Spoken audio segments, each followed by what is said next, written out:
कोई मनुष्य दो स्वामियों की सेवा नहीं कर सकता, क्योंकि वह एक से बैर और दूसरे से प्रेम रखेगा, या एक से मिला रहेगा और दूसरे को तुच्छ जानेगा। तुम परमेश्वर और धन दोनों की सेवा नहीं कर सकते। आपको ये फैसला करना है कि आपको ईश्वर चाहिए या फिर ये संसार चाहिए। जैसे परमेश्वर का वचन कहता है, इसलिए पहले तुम परमेश्वर के राज्य और उसके धर्म की खोज करो, तो ये सब वस्तुएं तुम्हें मिल जाएगी।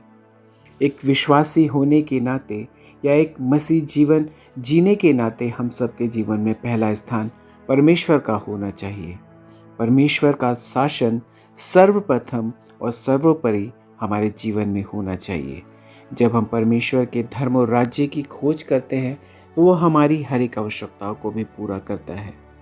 जैसे भजन संहिता 112 उसके 7 में लिखा है, जो यहोवा पर भरोसा रखते हैं वो किसी बुरे समाचार से नहीं डरते।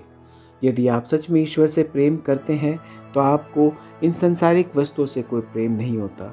भले ही आपको वो चीज़ें मिले या ना मिले, भले ही आपके जीवन में कोई सुख आए दुख आए, पर आप किसी भी बुरे समाचार से कभी नहीं डरते। हमें परमेश्वर की धार्मिकता पे भरोसा रखना है, तभी हम परमेश्वर के राज्य की खोज कर पाएंगे। परमेश्वर का राज्य खाना पीना नहीं, परंतु परमेश्वर की खोज करना उसकी धार्मिकता है। यदि आप सच में परमेश्वर को पाना चाहते हैं, उसके राज्य को पाना चाहते हैं, तो हमें निरंतर उसकी खोज में लगे रहना चाहिए।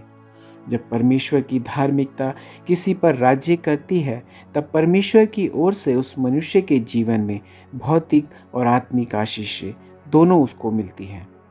यीशु मसीह में परमेश्वर ने शासन किया। हम देखते हैं कि यीशु मसीह के जीवन में परमेश्वर का राज्य किस रीति से स्थापित था। यीशु मसीह जब इस पृथ्वी पर थे तो उन्होंने हमेशा वही कार्य किया जिसके लिए परमेश्वर ने उन्हें करने की आज्ञा दी।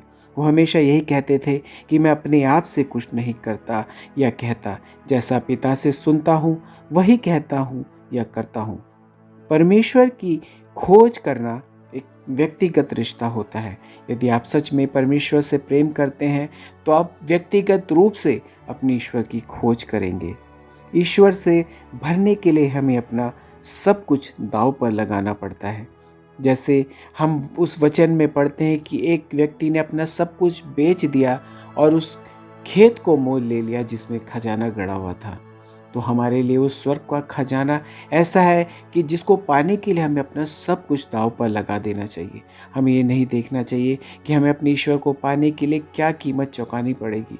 यदि आप अपने ईश्वर से प्रेम करते हैं तो आप अपनी कीमती से कीमती वस्तु को भी दांव पे लगा देंगे, पर ये आपका पहला ध्यान होगा कि इन वस्तुओं के बदले मुझे स्वर्ग राज्य मिलेगा, स्वर्ग का धन मुझे मिलेगा।